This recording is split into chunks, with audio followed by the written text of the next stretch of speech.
Recognize this place? This is Brandon, Manitoba. Population, just over 50,000. A small, beautiful city like many others that dot the Canadian landscape. Now, imagine if every person in Brandon vanished. Well, since 2016, we've lost a city the size of Brandon to drugs. That's 49,000 Canadian lives lost, more than died fighting for Canada in the Second World War. They are real people, brothers, sisters, sons, daughters, fathers, mothers, friends to thousands more. Then there are the countless others now living in the hell of addiction and homelessness. Close to 8 out of 10 of those overdose deaths involve fentanyl. It wasn't like this before the Liberals radically liberalized drugs. Now, Canada has become a drug manufacturing hotspot.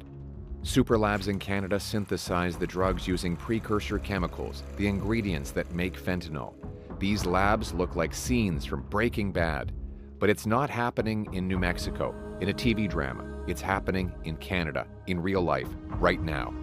In November 2024, police dismantled what they described as the, quote, largest, most sophisticated illicit drug super lab in the country, in Falkland, British Columbia.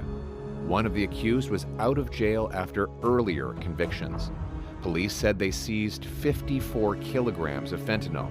Now, that might not sound like much at first, but remember this, it takes just 2 milligrams of fentanyl to kill a person. That means there was enough fentanyl found in this lab alone to kill 27 million people. But it gets worse. Police found enough ingredients to make over 95 million lethal doses, enough to kill every Canadian twice.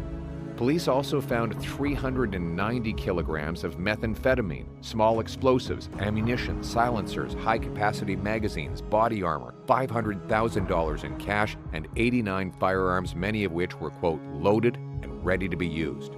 Days earlier, police discovered a super lab in Langley, BC, that they say was capable of producing multiple kilograms of fentanyl on a weekly basis. A Government of Canada report confirmed, and I quote, seizures of Canada-sourced fentanyl in places like the US and Australia suggest that domestic production is likely exceeding domestic demand and that Canada is now a source and transit country for fentanyl to some markets. The number of seizures of fentanyl at the Canada-US border more than tripled between 2023 and 2024, rising from 239,000 doses to 839,000. How did this happen? Well, the NDP Liberals happened. They legalized fentanyl possession in BC, told prosecutors to stop pursuing drug offenders, and worst of all, passed Bill C-5, which eliminated mandatory jail time for the production and trafficking of hard drugs like fentanyl, encouraging the worst criminals to come back into our communities and take up shop here. The Falkland Super Lab that police discovered had ties to a transnational criminal network that spans from Mexico all the way to China. They're killing our people and many in other countries, which is now endangering our trade with our closest ally. President Trump has said the reason that he's tariffing Canada is because of lethal drugs flowing over the border. Whether we agree with him or not, we shouldn't be taking action to stop drugs just to please him.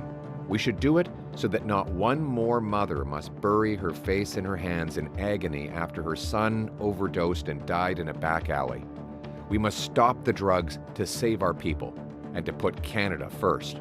It starts with locking up mass traffickers and manufacturers of this poison, with penalties that fit the crime. But what is the crime?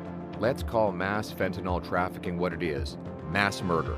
Selling 40 milligrams of this poison is enough to kill 20 people. It's like spraying bullets into a crowd.